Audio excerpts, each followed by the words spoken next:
Alhamdulillahi Rabbil Alamin.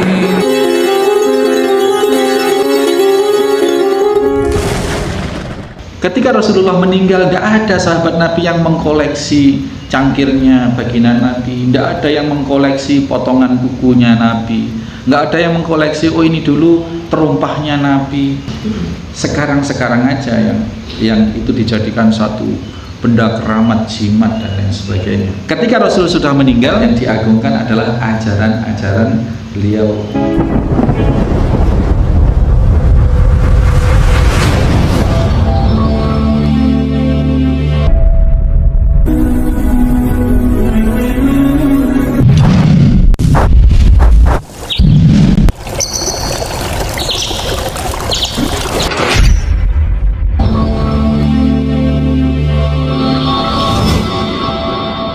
Bismillahirrahmanirrahim.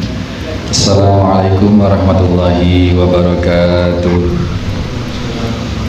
Innal hamdalillah nahmaduhu wa nasta'inuhu wa nastaghfiruh wa na'udzu billahi min shururi anfusina wa min sayyiati a'malina. May yahdihillahu fala mudilla lahu wa may yudlil fala hadiyalah. Asyhadu an la ilaha illallah wahdahu la syarika lah. Asyhadu anna Muhammadan abduhu wa rasuluhu la nabiyya ba'dah. Allahumma shalli wa sallim wa barik ala Muhammadin wa ala alihi wa sahbihi wa mawala. Adegan dalam hadis yang dikisahkan oleh Anas ini, yang diceritakan oleh Anas ini rupanya di saat detik-detik awal peperangan. Jadi belum terjadi peperangan, di mana Nabi sallallahu alaihi wasallam akhadha syayfan yauma Uhudin, memegang satu pedang, ya. Kemudian faqala, Nabi bersabda dengan pedang yang sudah dipegang tadi, man ya'khudhu minni hadha. Di hadapan para sahabat, Rasul bertanya, siapa yang ingin mengambil pedang ini, siapa yang bersedia mengambil pedang ini dari saya? Siapa yang bersedia menerima pedang ini dari saya? Ayo, siapa? Itu ya. Jadi Rasul menawarkan satu pedang kepada para sahabat. Fabasatu aydiyahum kullu insanin minhum yaqul ana. Kemudian hal itu setelah diketahui oleh orang-orang yang hadir, maka kullu insanin, semua manusia di antara mereka yang ada itu berebut, saya ya Rasul. Jadi tawari satu benda yang berharga, pedangnya Rasul, ana. Kemudian Nabi tidak langsung memberikan, karena yang berminat itu banyak, semuanya, bahkan kullu minhum dikatakan di situ, kullu insanin minhum, yang ada manusia di situ, orang-orang para sahabat semua menyatakan siap atau mau atau ingin mendapatkan pedang yang ada di tangan Rasulullah sallallahu alaihi wasallam tadi. Faman ya'khudhuhu bihaqqihi. Kemudian Rasul melanjutkan sebentar. Faman ya'khudhuhu bihaqqihi. Dari di antara yang mau semua tadi itu, ayo siapa yang akan siap mengambil dan menunaikan haknya?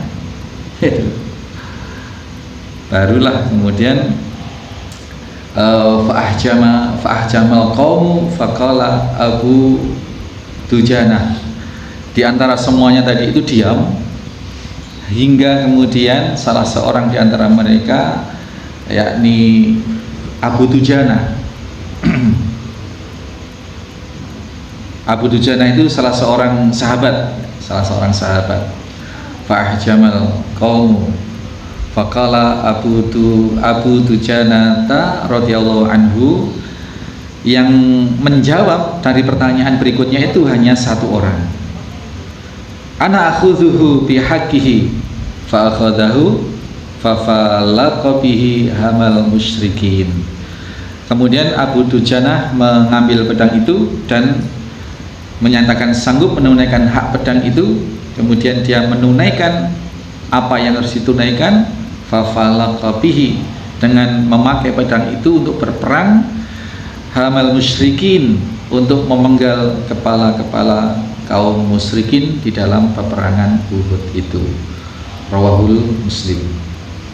Bapak Ibu sekalian, ini adegan singkat dan yang dikatakan oleh Rasulullah hanya 2 penggal kalimat, tetapi dari adegan ini pelajaran besar yang kita bisa ambil. Yang pertama, bahwasanya sedemikian bersemangatnya para sahabat, dan seperti itulah seharusnya kaum muslimin dan orang-orang beriman dikala melihat peluang kebaikan, peluang amal soleh ini selayaknya harus bersemangat untuk menunaikannya. Ketika ditawari pedang oleh Rasulullah SAW, semuanya bersemangat dan semuanya ingin memperoleh kesempatan memperoleh pedang dari Nabi SAW.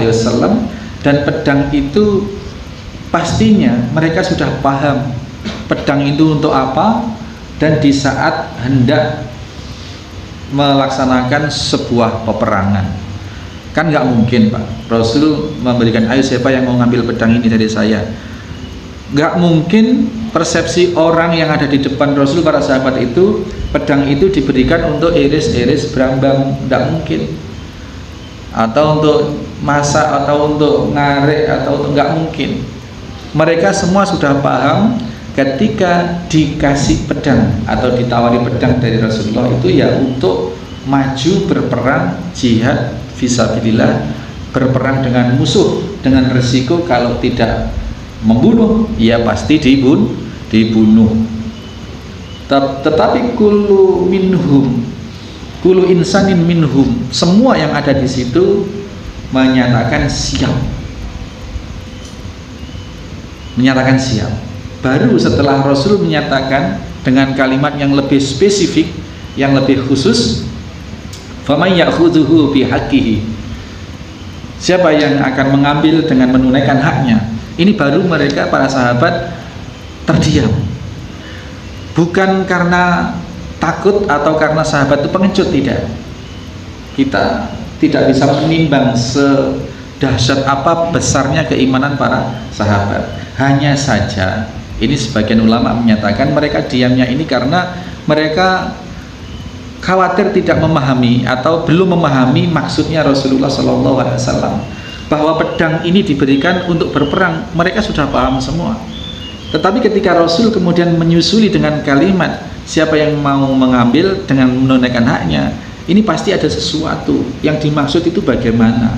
Maka mereka masih ragu dan tidak paham, maka tidak mau berspekulasi, maka diam. Wong sudah pedang memang untuk berperang, kok masih disusuli dengan kalimat yang lebih khusus tadi. Dan para sahabat enggan untuk apa? Enggan, segan, sungkan untuk bertanya. Itu. Maka mereka semua diam. Kecuali satu orang, ya, Abu Dujana, salah seorang sahabat yang juga salah satu pendekar perangnya kaum muslimin. Nah, paham. Nah, rupanya begini Bapak Ibu sekalian, rupanya bahwa pedang di saat-saat kondisi perang memang untuk terjun dan untuk berperang dengan risiko kalau tidak membunuh ya dibunuh. Nah, tetapi ini pedang Rasulullah SAW pasti memiliki satu keistimewaan, pasti memiliki hak yang lebih besar dari sekedar pedang-pedang biasa. Artinya apa? Kalau sudah memegang pedang Rasulullah SAW, maka berperangnya harus ekstra. Dia tidak, dalam tanda kutip, tidak boleh hanya untuk memenggal satu kepala musuh, ya. Jadi dia hak pedang ini kurang lebih seperti itu, diantaranya kedudukannya istimewa, harus bisa memporak-porandakan musuh, harus bisa memenggal puluhan bahkan belasan kepala musuh. Dan dalam tarikh dinyatakan, dalam kisah yang lebih detail ini dinyatakan, kemudian Abu Dujana ini kemudian menerjang dan memporak-porandakan musuh, memenggal sangat banyak kepala musuh sampai-sampai pedang ini patah, Pak. Nah, ini yang dimaksud haknya pedang itu. Maka sahabat yang lain baru mengerti, begitu, baru mengerti. Jadi beda perlakuan sesuatu wasiat yang dari Rasulullah dengan benda-benda biasa. Dan para sahabat sedemikian menggandrungi. Para sahabat itu kalau salipan dengan Rasulullah, senggolan begitu Pak, senggolan tangan, senggolan kulit apa itu sangat merasa memperoleh keberkahan. Itu. Bahkan sahabat Ukasha yang kemudian yang kisahnya sangat fenomenal. Bagaimana Rasul sudah sakit menjelang kematian beliau, minta dipapah, dipandu, berdiri di depan mimbar, menyatakan, wahai sahabat-sahabat, sepertinya saya sudah diambang berpulang.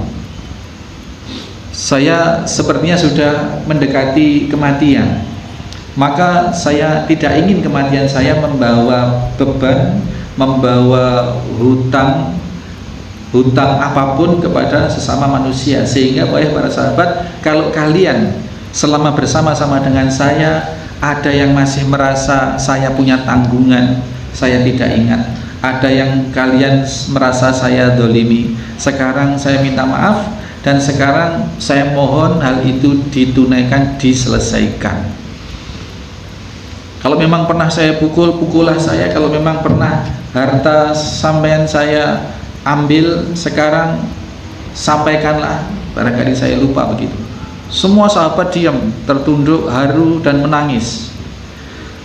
Tidak ada, ayo para sahabat, ini demi ringannya saya kelak hisab saya di akhirat.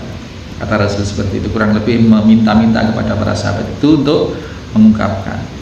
Baru kemudian di barisan belakang salah seorang sahabat mengangkat kepala dan menyatakan, saya ya Rasulullah, saya masih ada sesuatu yang Rasulullah merupakan hutang kepada saya. Oh wahai sahabat Ukasha, kesini.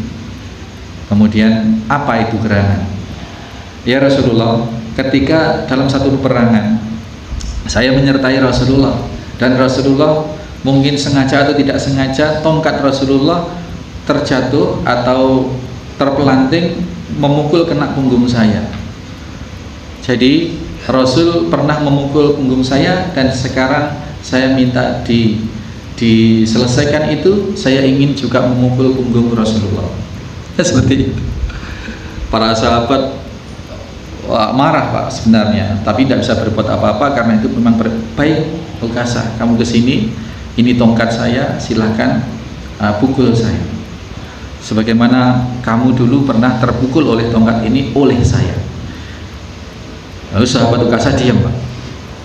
Kemudian dia mengatakan, ya Rasulullah, di saat tongkat ini dulu memukul punggung saya dalam keadaan terbuka, saya tidak pakai baju.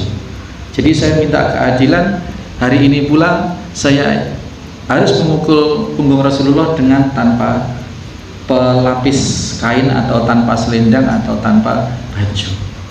Para sahabat tambah marah Pak. Ini cek keterlaluannya orang ini, begini.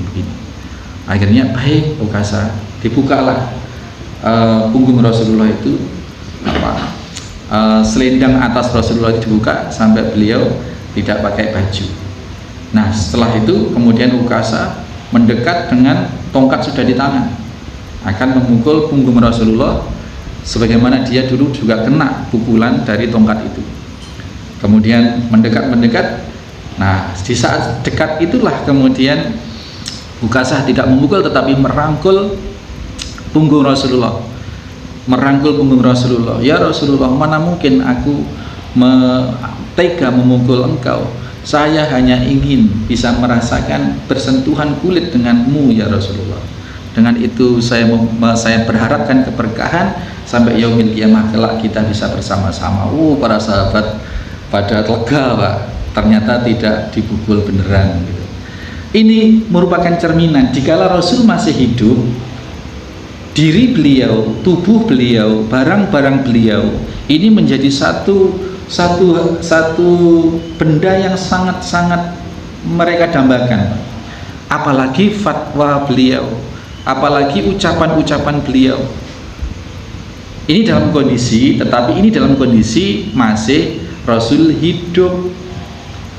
Ketika Rasulullah meninggal, tidak ada sahabat Nabi yang mengkoleksi cangkirnya baginda Nabi, tidak ada yang mengkoleksi potongan kukunya Nabi, nggak ada yang mengkoleksi oh ini dulu terumpahnya Nabi, kemudian sampai dibentuk, diukir, ditaruh di simbol terumpah itu, sampai dibikin peci dan lain sebagainya.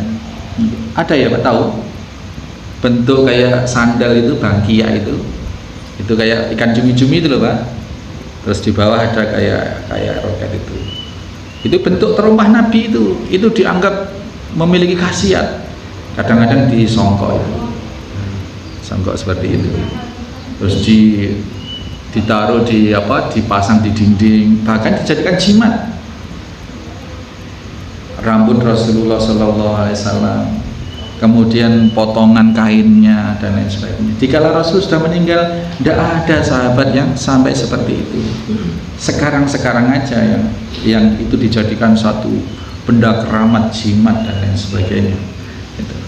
Tetapi ketika masih hidup, Rasulullah SAW memang menjadi satu sosok yang sangat berharga, ya sangat berharga. Sampai-sampai sahabat Ukasah sedemikian merindukan untuk bisa bersentuhan kulit dengan Nabi Shallallahu Alaihi Wasallam. Ketika Rasul sudah meninggal, yang diagungkan adalah ajaran-ajaran beliau.